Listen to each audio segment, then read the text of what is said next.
శాసనసభ్యులు ఈ పత్రికా సమావేశంలో పాల్గొని కేంద్ర ప్రభుత్వం తెలంగాణ రాష్ట్ర ముఖ్యమంత్రిగా విదేశీ పర్యటనలకు అనుమతి తిరస్కరించడానికి సంబంధించిన విషయాలు ఈరోజు మీడియా మిత్రులకు వివరించదలుచుకున్నాము. ప్రధానంగా మీకు అందరికీ తెలుసు, తెలంగాణ రాష్ట్ర ప్రభుత్వం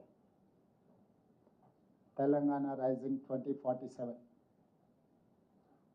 ఒక విధానాన్ని తీసుకొని వికసిత్ భారత్ 2047లో భాగంగా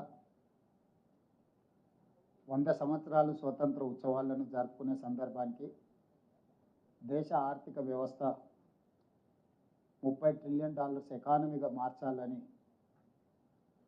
ఏ లక్ష్యంతోనైతే పనిచేస్తుందో రాష్ట్రాల కలయికనే కేంద్ర ప్రభుత్వము భారతదేశ సార్వభౌమాధికారానికి ప్రజాస్వామ్యం ఇచ్చిన స్ఫూర్తి. దీంట్లో భాగంగా విదేశీ పర్యటనల ద్వారా ముఖ్యంగా తెలంగాణ రైజింగ్ సంబంధించి తెలంగాణ రాష్ట్రాన్ని అభివృద్ధి పదం వైపు నడపాలన్న ఆలోచనతోటి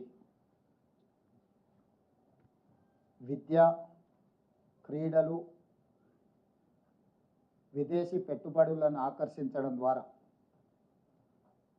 తెలంగాణ రాష్ట్ర ఆర్థిక పురోభివృద్ధిని ముందుకు తీసుకెళ్లాలన్న లక్ష్యంతో తెలంగాణ రాష్ట్ర ప్రభుత్వం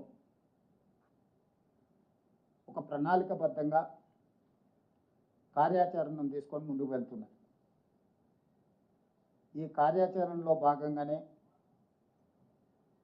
ఈరోజు విదేశీ పర్యటన నిర్ణయించుకొని విదేశాంగ మంత్రిత్వ శాఖను ముఖ్యమంత్రి కార్యాలయం సంప్రదించి తెలంగాణ రాష్ట్ర ప్రభుత్వం తరఫున విదేశీ పర్యటనను ఖరారు చేసుకోవడానికి గతంలో జరిగింది. ఇప్పుడు కూడా అదే ప్రయత్నం మేము చేయడం జరిగింది.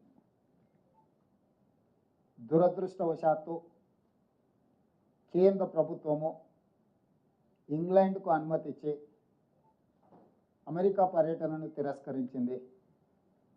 కేంద్ర ప్రభుత్వ వైఖరిని కాంగ్రెస్ పార్టీ అధ్యక్షుడు, జాతీయ అధ్యక్షుడు